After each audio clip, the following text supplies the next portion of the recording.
ఓం నమో వెంకటేశాయ. General గా నేను జాతకాలు చెప్పేటప్పుడు దేశ కాలమాన పరిస్థితులను అని చెప్తా ఉంటా. ఆ దేశ కాలమాన పరిస్థితులను బట్టి కలియుగంలో జనాలు ఎక్కువగా ఫేస్ చేస్తున్నది, సమస్యల బారిన పడుతున్నది కారణం బలుపు. సో ఇవాళ మన హెడ్ లైన్స్ వచ్చి బలుపు, ఈగో. కొద్దిగా పెద్ద వీడియో పెడతాను, దయచేసి అందరూ చివరి వరకు చూడండి. సో దీన్ని బలుపు అంటే ఈగో. సో మనం గ్రహాలను తీసుకున్నాం. ఫస్ట్ బుధుడు ఏం చేస్తాడంటే బలుపుని ఇస్తాడు.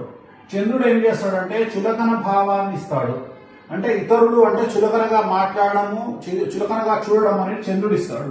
కుజుడు ఏం చేస్తాడు అంటే కుళ్ళు, కుతంత్రాలు. అంటే ఒక వ్యక్తి బాగుపడుతుంటే చూసి ఓర్వలేనితనము, అలాగే కుతంత్రాలు అంటే వాళ్ళని ఎట్లా కిందికి దించాలా, కాళ్ళు పట్టుకుని లాగాలా అని చెప్పి ప్రయత్నం చేసేటువంటి కుతంత్రాలు.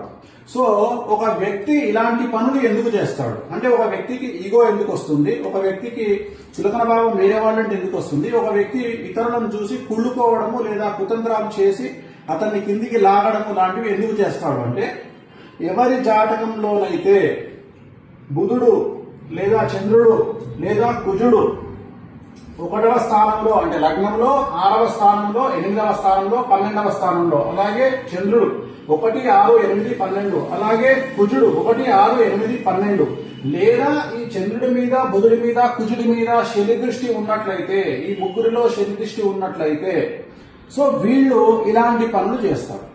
బేసిక్ గా ఇలాంటి పనులు ఎందుకు చేస్తారంటే ఈ చంద్రుడు, కుజుడు, బుధుడు అనేటువంటి వాళ్ళు నేను చెప్పినట్లుగా లగ్నంలో 6, 8, 12లో ఉండడం వల్ల ఇలాంటి పనులు చేస్తారు. అలాగే శని దృష్టి ఉండడం వల్ల కూడా ఇలాంటి పనులు చేస్తారు. సో మరి ఇలాంటి పనులు చేసినప్పుడు వాళ్లకు ఇవాళ మనం బాగానే ఉంటాం. అంటే ఉదాహరణ ఒక పదవిలో ఉన్న వ్యక్తి తను తోపు పనులు చేసినప్పుడు ఇప్పుడు ఎలాంటి వాళ్ళు ఇలాంటి బిహేవింగ్ చేస్తారు. ముందుగా రాజకీయంలో ఉండేవాళ్ళు పదవిలో ఉన్నప్పుడు వాళ్ళ బిహేవింగ్ అనేటువంటిది చాలా విచిత్రంగా ఉంటుంది. అలాగే డబ్బు, హోదా ఉన్న వాళ్ళు చాలా విచిత్రంగా బిహేవ్ చేస్తారు. ఉదాహరణ డబ్బు అనేటువంటిది రాజభోగం కిందికి వస్తుంది. రాజభోగం అంటే విపరీతమైన లగ్జరీస్, కార్లు, బిల్డింగులు, వ్యాపారాలు, ఇతరత్రా చాలా ఉన్న వాళ్ళను డబ్బు ఉన్న వాళ్ళను అంటారు. అలాగే హోదా ఉన్న వాళ్ళు, దీంట్లో బ్యూరోక్రాట్లు, ఐపీఎస్లు, ఐఏఎస్లు, ఎంఆర్ఓలు, ఆర్డీఓలు, జాయింట్ కలెక్టర్లు, లేదా ఇన్కమ్ ట్యాక్స్, సిబిఐ అలాంటి వాటిల్లో పనిచేసే వాళ్ళు, వీళ్ళందరూ కూడా దీని కిందకి వస్తారు. అంటే హోదా అంటారు దాన్ని. సో వీళ్ళు అలాగే సక్సెస్ ఉన్నటువంటి సెలబ్రిటీలు, అంటే సక్సెస్ ఉన్నటువంటి సెలబ్రిటీలు, సక్సెస్ ఉన్నా లేకపోయినా సెలబ్రిటీయే, కానీ సక్సెస్ ఉన్నప్పుడు విర్రవీగేటువంటి సెలబ్రిటీలు. అలాగే ఇప్పుడు ప్రజెంట్ తీసుకుంటే ఇన్స్టాగ్రామ్ లో, ఫేస్బుక్ లో, యూట్యూబ్ లో మమ్మల్ని జనాలు గుర్తిస్తున్నారు, మాతో సెల్ఫీ దిగుతున్నారు అని బిహేవ్ చేసేటువంటి సెలబ్రిటీలు. అలాగే పనిచేసే ప్రదేశము లేదా యజమాని లేదా సంస్థల వల్ల, అంటే ఒక ప్రదేశంలో పనిచేస్తున్నప్పుడు లేదా ఒక మినిస్టర్ దగ్గర పనిచేస్తున్నప్పుడు లేదా ఒక తోపు సెలబ్రిటీ దగ్గర పనిచేస్తున్నప్పుడు లేదా ఒక పెద్ద సంస్థలో, గుర్తింపు పొందే సంస్థలో పనిచేస్తున్నప్పుడు ఆ ఉద్యోగం చేయడం వల్ల వాళ్ళు ప్రదర్శించేటువంటిది ఇప్పుడు నేను పైన ప్రదర్శించే బలుపు గాని, చులకన భావం గాని, కుళ్ళు, కుతంత్రాలు గాని అంటే ఎవరిని చూసుకొని అంటే వాళ్ళ యజమానిని చూసుకొని. సో దానివల్ల అలాగే ఇప్పుడు ఈ బిహేవింగ్ చేస్తారు, బాగానే ఉంది. కానీ బిహేవింగ్ తర్వాత ఏం జరుగుతుంది దాని గురించి మనం మాట్లాడుకుందాం. సో ఫస్ట్ రాజకీయ నాయకులంగా తీసుకున్నట్టయితే పదవి కోల్పోవడం. ఎప్పుడైతే పదవి కోల్పోయినాడో ఇమ్మీడియట్ గా శత్రువుల విజృంభణ. అంటే వీళ్ళ పదవి పోతే రాజకీయంగా ఏం జరుగుతుంది, వీళ్ళ శత్రువులు అభివృద్ధిలోకి వస్తారు. అంటే వీళ్ళ శత్రువులు పదవిలోకి వస్తారు. అప్పుడు ఏం చేస్తాడు, ఈయన మీద దాడి చేయడం స్టార్ట్ చేస్తాడు. అలాగే డబ్బు, హోదా. ఇప్పుడు ఉదాహరణ ఒక మంచి అడ్మినిస్ట్రేషన్ లో ఉన్నటువంటి ఒక ఐపీఎస్, ఐఏఎస్ ఎవరో ఒకళ్ళు తాను ఉన్నప్పుడు నిర్వహించేటువంటి పనులు, ఆ యొక్క ఈ గ్రహాల ప్రభావం చేత తను బిహేవింగ్ చేసిన దానికి తను వేరే గవర్నమెంట్ వచ్చినప్పుడు, తన శత్రువులు అధికారంలోకి వచ్చినప్పుడు వీళ్లను జైలుకు పంపించాలి అనే ప్రయత్నం జరుగుతుంది. ఇది రాజకీయ నాయకులకు ఉంటుంది, బ్యూరోక్రాట్స్ కు ఉంటుంది. ప్రజెంట్ మనం ట్రెండ్ చూస్తా ఉన్నాం. ఇప్పుడు భారతదేశంలో ఈ ట్రెండ్ చాలా ఎక్కువగా ఉంది.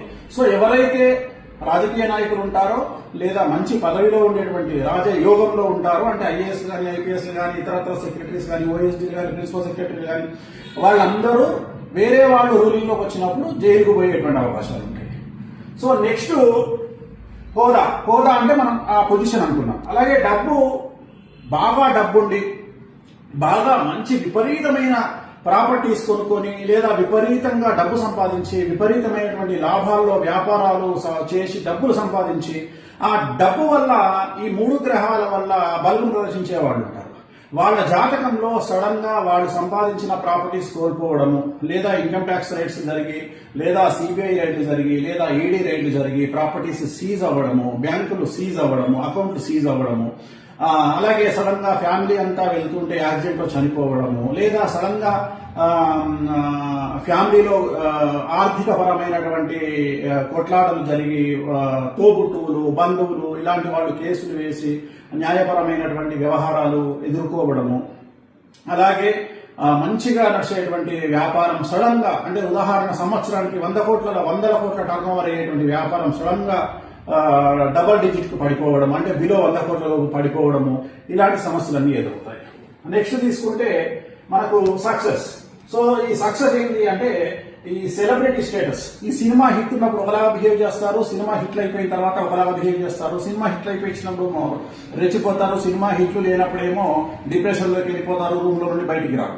అలాగే నెక్స్ట్ సెలబ్రిటీ, ఇన్స్టాగ్రామ్ కానీ, యూట్యూబ్ కానీ, ఫేస్బుక్ కానీ, వీళ్ళకి ఏంటంటే సెల్ఫీలు ఇస్తే చాలు, సో రచ్చ.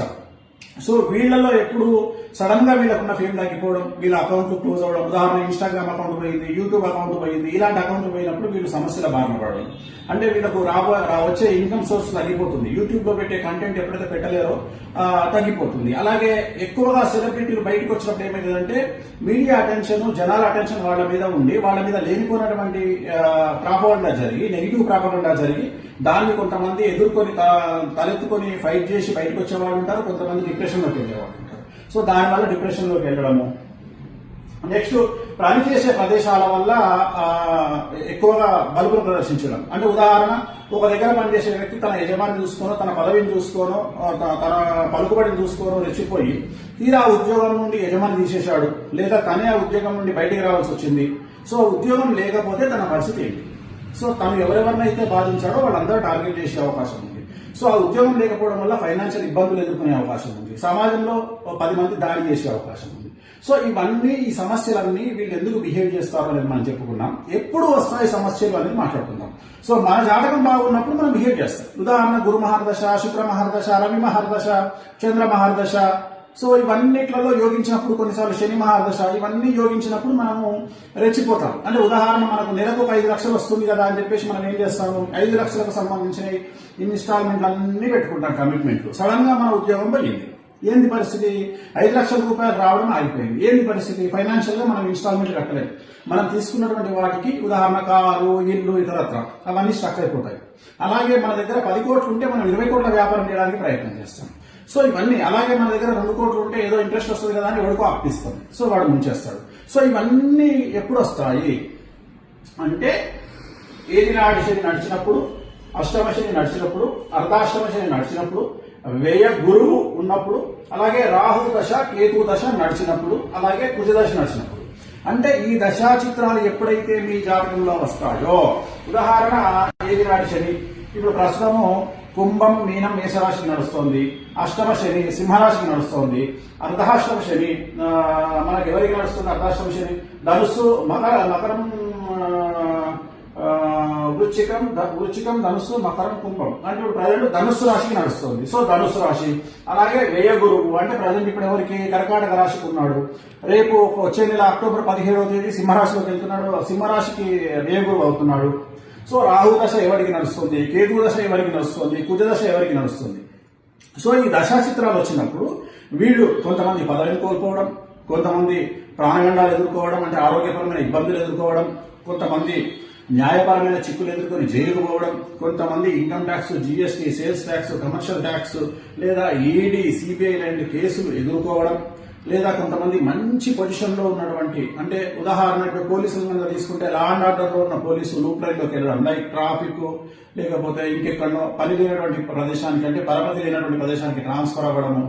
అలాగే ఐఏఎస్లు, బ్యూరోక్రాట్లు, పెద్ద లెవెల్లో ఉండే ఐఏఎస్లు, ప్రిన్సిపల్ సెక్రటరీస్, నామమాత్రమైనటువంటి పోస్టులకు వెళ్లడము. సో ఇవన్నీ కూడా ఎదుర్కొనేటువంటి అవకాశాలు ఉంటాయి.